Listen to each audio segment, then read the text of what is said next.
Am I the a-hole for outing my ex as gay to get his mother off my back? It's a long and sucky story. But my 25 female soon-to-be ex 28 male is gay and hid that from me. I found out because I caught him cheating, and he as much as admitted that he knew he wasn't attracted to me that way, but he wanted kids and a normal life. I don't care that he's gay, but I will never forgive him for leading me on so he could use me to have kids. So it's over. End of story. The problem is that his family are fundamentalist nutjobs except for a few members, and his mother is the interfering mother-in-law from hell. Not being related to her anymore is another plus to leaving. His family doesn't believe in divorce, so under the guise of picking up some paperwork and other items I had found that were my ex's, she courted me about how I'm being childish, and that marriage is about commitment, forgiveness, and working through problems, etc. It became apparent that my ex didn't tell his family that he cheated. He told his mom that I was divorcing him because we weren't being intimate often enough for me.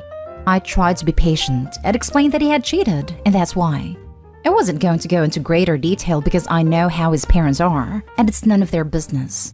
Mother-in-law's advice? I kid you not, was that men are just that way. And if I wanted to have intimacy more and for him not to stray, that I should make myself more attractive to my husband and be a better wife. I lost the plot completely. It had been a sad and hard day already, and that was the last straw. Here's where I might be the a-hole. I told her that the only thing that would make me more attractive to my ex would be a sex change operation, and that I hoped he and his boyfriend adopted her some grandchildren so she could finally shut the hell up about it. Not my finest moment, but she just hit the worst and rawest nerve she could have, and I exploded. It's evidently turned into a huge family drama. He's probably going to be disowned, and my ex called sobbing that I've ruined his life out of spite. I don't really know how to feel about it. I do feel bad for him that his parents are such awful people, and there were just no good outcomes for him. But I also feel like he made his own bed here too. Edit. A couple things from comments. 1. There is almost no chance of violence. His family are fundies, but not violent ones. They're more of the Mormon shunning type.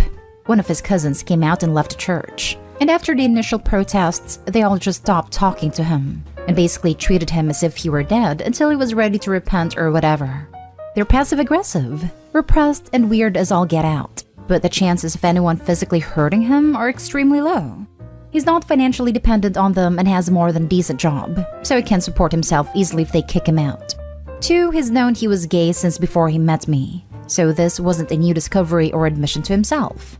He has a boyfriend that he's been dating since 6 months before we were married. I went through his computer after catching them in the act and kicking him out, and found messenger logs and other evidence going back to before he started dating me. He literally set this up so he could have the nice Mormon family to surface to keep his family happy. That's it. Never loved me at all. I was just the first girl to express a sustained interest. Now for the top comments. Probably unpopular opinion, but not the a-hole. He got pushed into a corner and blamed for the demise of their relationship, which was ultimately because of his dishonesty. You didn't do it maliciously. Also, he wasted years of your life for selfish reasons, and I personally could never forgive that. Opie was being constantly harassed, blamed, and basically defamed because her ex blamed her for everything. It wasn't malicious to out him, and he should have taken more accountability for his role in all this. The fact he plainly stated that he only married her to have a kid is beyond disturbing. It automatically makes him the a-hole, no question asked. You do not dehumanize a person and treat them as a breeding animal for your own purposes because of your hidden sexuality. Inexcusable. I think this is where I am. All he had to do was tell his family it wasn't working and they made their decision. Instead, he let them drag her to save himself. I think I agree too. This is one of those situations where I could imagine kinder ways for the OP to have handled the situation, like warning her ex in no uncertain terms to get his family off her back before telling them the truth. And even that is assuming he wouldn't just preemptively make up worse lies about her. But in the real world, I can't really fault her for just defending herself at the moment. It sucks that his family is intolerant, but that's not the OP's fault. It is also not her fault that she was in a position to feel like she had to defend herself. Her ex put her in that spot by trying to save face at her expense. Not the a-hole. Edited to add, a more controversial take, you could also consider the OP outing her ex as a huge favor to his next would-be incubator. It is a kind and greater good thing to try not to out a person as it can be physically dangerous, but he also hasn't really earned any kindness from you. He is the a-hole that A. cheated, and then B. lied about the reason why to his parents, leading to his mom harassing you. And is also the a-hole that was planning on essentially tricking you into a lifelong commitment, while he likely would have been cheating the whole time had he not gotten caught now. So yeah, you're not the a-hole. Yeah, he's been cheating on me for the entirety of our relationship. It as a boyfriend has been with longer than we'd been married. He literally intended to use me for kids and to keep his parents off his tail. And he made me feel like I was the reason we were having bedroom issues in the marriage, when it was him the entire time. See, that's really messed up and kind of emotionally abusive. But I have sympathy for people born into crappy families like that hinder their ability to live out their lives how they want. But he also just sounds like a trashy person regardless. He could have been honest with his parents and taken full accountability saying he cheated, living out with who. Then his mom might not have been harassing you. And people saying you ruined his life over a temporary situation? He would have taken up your whole life with a fake marriage and children, while cheating and manipulating you into thinking there was something wrong with you had he not gotten caught. Next story. Am I the a-hole for refusing to pay my ex's child support? This actually happened last night, but it has been bugging me since it happened. I feel like the a-hole, but I also don't. Long story short, I am separated from my soon-to-be ex-husband. We were together for 10 years, married for 6. We have been separated for about 2 months after it came to light that he was cheating on me with a 19-year-old and broke his 4-year sobriety. We have 2 small children, a 5-year-old and an 11-month-old. I also have an 11-year-old stepdaughter. My ex said his ex-wife's marriage was annulled before I ever came into the picture. For the entire time I was with my husband, he paid $900 a month in child support, sometimes even more. When my oldest was 2 weeks old, he gave his ex $3,000 because she was several months behind on rent. It was facing eviction. With my stepdaughter, it was always on us to get her new school clothes, supplies, shoes, etc. because her mother would just forget. Now with my husband just up and abandoning us, it has put me in a financial bind. I am on a fixed income/student stipend. I'd only receive $1,300 a month. I have filed for child support through my state, but who knows when I'll begin receiving it. Last night, out of the blue, his ex messaged me. Apparently, when my husband abandoned us, he stopped paying his child support too.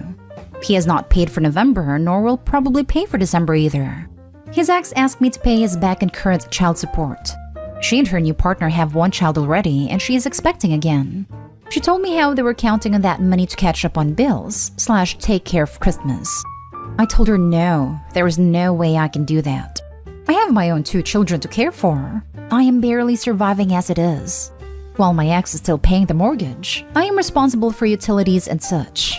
I can't help he has decided to not pay child support. She called me selfish, an a-hole, and accused me of not caring about my stepdaughter. Then threatened legal action to make me pay. At that point, I rolled my eyes and stopped responding. Part of me feels bad that I can't help her, because I know my stepdaughter is the one who will suffer. But part of me is like, well, tough luck, because both she and her partner work full-time. I'm a full-time student/stay-at-home mom, who was thrust into single motherhood by my ex having his midlife crisis and just screwing off. So Reddit, am I the a-hole? Not the a-hole, and do not pay. I understand it's an awful situation and you obviously care for your stepdaughter, but you can't provide for a child that is not your responsibility at the expense of your own children's well-being.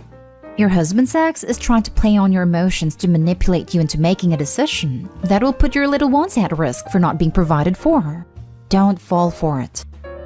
I can't. It just isn't happening. I can't even celebrate Christmas with my kids because every penny must be accounted for and I have bills to pay. I know she's trying to manipulate me, but it isn't happening. Paying child support is your soon-to-be ex-husband's responsibility, not yours. Block his ex so she can't contact you again. Not the a-hole. That child is not your responsibility. She needs to go after him for not paying the child support, not you. She can't go through the courts for that. That's the thing. If they need the money that bad, I would think she would use her lawyer or what have you to get her money. When my husband left, I applied for government assistance and had to provide his name and details to my caseworker, who did my SNAP/Medicaid interview. Legally, I would think it would be in her best interest to do what she can to get the child support she is owed for my stepdaughter. I cannot help he has decided not to pay. It sucks. I hate it. I'm struggling as it is to make sure my kids are taken care of. I can't take on this responsibility either. Not today, home. You have your own children to support right now. His child with his ex is his responsibility alone. However, it may be best for you to contact legal support and ensure you have no legal obligation due to being married, just to cover your bases. Next story is titled, Am I the a-hole for calling my brother's wife a neglectful, financially irresponsible wife? My female 32 brother male 36 had a serious accident in his truck 4 years ago, resulting in him becoming disabled and wheelchair-bound. My sister-in-law, his wife, used to be a stay-at-home wife. She is currently handling his care and are essentially living off his social security benefits payments, which admittedly isn't a lot, but my parents pay for the house's mortgage, so there's enough money to get them by. My sister-in-law and I have never really gotten along, but we stay civil. However, my biggest argument with her happened days ago, when she told us she was going to pursue her old job again, to be able to earn money. My parents and I were confused. We asked how she is going to go back to work when she has my disabled brother to care for. She told us she is going to hire a carer to handle all my brother's needs, which triggered a very negative reaction in me and my parents. I told her she chose to become a stay-at-home wife, but she explained that circumstances changed and she had to go back to work she left years ago to be able to provide for herself and my brother. And a carer is better qualified to care for my brother since she feels overwhelmed and exhausted. But I pointed out how a personal carer requires so much money, and that her new commitment of a job cannot be put before her husband. I told her it was a bad idea, but she argued that she is in this situation, not me, and she's trying to improve it while I'm just judging her from a distance. I told her she was wrong, since this is my brother we're talking about, and I help with the mortgage. So in response, I called her a neglectful, selfish, financially irresponsible wife for throwing money, my brother's money, away on a carer when it's unnecessary, and she is available, but she chose to go back to work. She acted shocked and lashed back at me, saying I shouldn't have called her those cruel things, and that I should show some empathy. I said I do have empathy for my brother and her too, but now that she's going to pay a carer using my brother's social security benefit, then I can't help but feel she's slowly checking out of her own marriage. She got highly offended that I questioned her love for my brother now that he's disabled, and left in a rush after calling me nuts and awful. My mom agreed partially with what I said, but told me I went out of line by calling her neglectful, especially since sister-in-law said she's wanting to go back to work to improve her living situation. But my dad is 100% on my side. Was I the a-hole, or was my reaction justified? Now for the judgment. Ooh boy, you're not going to enjoy this comment section. Yes, you're the a-hole. 1. Caregiver burnout is 100% real. Why not give your sister-in-law a break? And you care for your brother for a week, while she stays in a hotel. 2. She is probably trying to keep the marriage alive. Caring for somebody with disabilities is a lot like being a parent. It's not sexy. Breaking that dynamic by hiring a carer is probably the single best thing for their relationship. Not to mention increasing your brother's dignity. Did you ask what he thinks of this plan at any point? 3. Horrible as it sounds, permanently disabling injuries have a nasty tendency to reduce lifespan. Would you keep supporting your sister-in-law if your brother died? Does she know that? She needs a safety net, which means a job and a pension. Not your marriage, not your business, but to crack out. I actually really want an answer to number 3. If your brother passes away, will the financial support continue for the sister-in-law? If not, get the heck out of here. Also, what about if she hurts herself trying to move her husband? What will Opie do then? My sister messed up her back taking care of mom and she had help. What if she hurts the brother because she's not trained to care for serious disabilities? Hiring someone professionally trained seems like a great thing for the brother, as well as the sister-in-law, especially since the sister-in-law is willing to go back to work to help pay for the caregiver. Everyone is skimming over the fact that it's been 4 years. 4 years without help. God, this woman must be exhausted. Shame on you for judging her ropey. You should be offering support instead of being such an A. You're the a-hole. You're the a-hole on every level, OB. How is your sister-in-law neglectful for being willing to pay for a medical professional to do something they're trained for? How is she neglectful for trying to add money to your brothers and her household?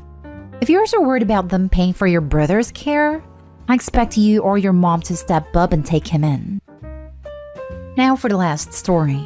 Am I the a-hole for stopping my ex from meeting our son and intentionally sabotaging my dad? My ex ended our engagement unexpectedly and I still don't know why. I was pregnant at a time and he completely disappeared. Nobody would tell me where he was despite our families being friends and having many mutual friends. Everyone kept claiming they had no idea where he was, which I know was a lie. Well, he decided to show his face again. My dad told me he would be coming to our house for dinner to discuss business, and that he wanted to meet our son. At first, I was furious, and I told him there was no way I would let him meet my son. But after many arguments, I pretended to give in. The day he was supposed to come, I took my son to a friend's house for the night. I wasn't planning to go back home for the dinner because I didn't want to see my ex, but my friend suggested I go so that I knew what was being said. I don't regret going, but it was a crap show. My dad was pissed at me for hiding my son from my ex, and my ex was pissed at my dad for not being able to deliver what he promised. My ex was also pissed at me and claimed I couldn't keep him away from his son. I told him pigs would fly before I let him near my son. After my ex left, my dad threatened to kick me out for sabotaging things for the family. And he kept calling me a stupid girl and asking me why I couldn't just listen to him for once. My brother sided with him too, which surprised me because he always takes my side normally. Am I the a-hole? Not the a-hole and get away from these crazy people as soon as you can. My God. The fact that your family knew where he was and wouldn't tell you? And that your father let him into your house after he abandoned you with a baby? No. And to add, the way this reads to me is that the grandfather, brother, and ex are using the baby as some sort of bargaining chip. It's odd how the grandfather phrased it and why he's even involved. This should only be between the two parents of the child, not the grandfather and Opie's brother. I think something more is going on. This is exactly how it reads to me. Why did your dad promise to your ex he could see your son? It sounds like your ex has been out of your child's life for years and suddenly wants to see him. It is very concerning your dad promised your ex could see your son in exchange for something, it sounds like. This is fishy. Your child is not a token to be promised in exchange for something. Info, did your ex know you were pregnant before he left? How long has your ex been gone? Also, what is the relationship between your ex and dad? Yes, almost 3 years. I assumed none, but my dad does business with his dad.